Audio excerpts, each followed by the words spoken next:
Hi everybody, it's Gordon here again today from the kitchen, as you can see, and I'm talking to you a little bit about some more writing opportunities to keep that writing muscle going during this strange lockdown period and while you're not in school and you're trying to keep yourself motivated and focused.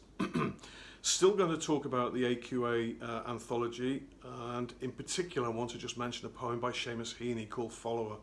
Seamus Heaney is was one of my favourite poets. Really, I was fortunate enough to have the opportunity to listen to him at Liverpool University on one occasion, giving a reading, and a wonderful speaker as well as a wonderful poet. And in Follower, in the anthology, Heaney is talking about, or writing about, his relationship with his father as a young child, full of admiration and somewhat in awe of his father's physical strength and efforts as a farmer, and also reflecting on his own sort of rather his own inadequacies as I think he saw us as a child, almost being an encumbrance and getting in the way of his father on the farm. So have a little look at that poem, look at some of the details that Heaney uses. You might also, as I say, want to think about pulling this together in a slightly different way. What I mean by that is standing in the kitchen as I did yesterday, it brought back to me some memories when I was little of sitting in my grandmother's kitchen, pumping her for sort of stories about her own childhood, or stories, when she was an adult during the Second World War, and being fascinated hearing about the bombing raids and how they all used to have to run for the shelters and things of that nature.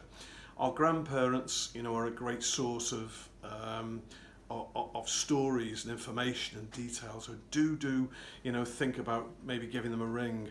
The plus side, of course, is they're in social isolation or self-isolation too.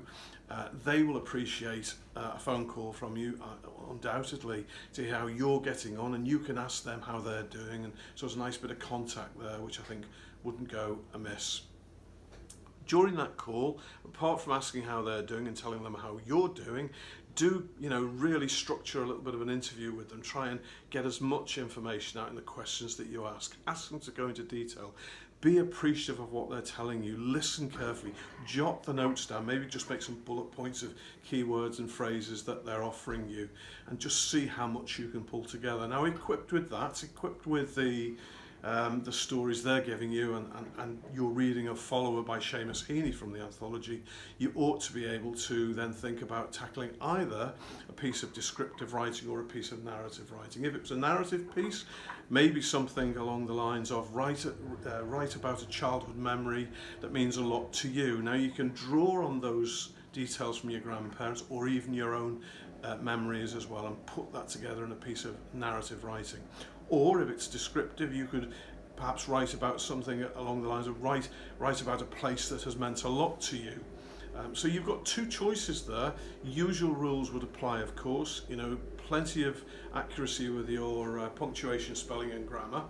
Also think carefully about your paragraphing and structure, and don't forget to think carefully about your language choices, your vocabulary, to bring these experiences, these ideas to life as much as you're able to try to really recreate either that childhood memory or that place that's been special to you, or your grandparents as a child.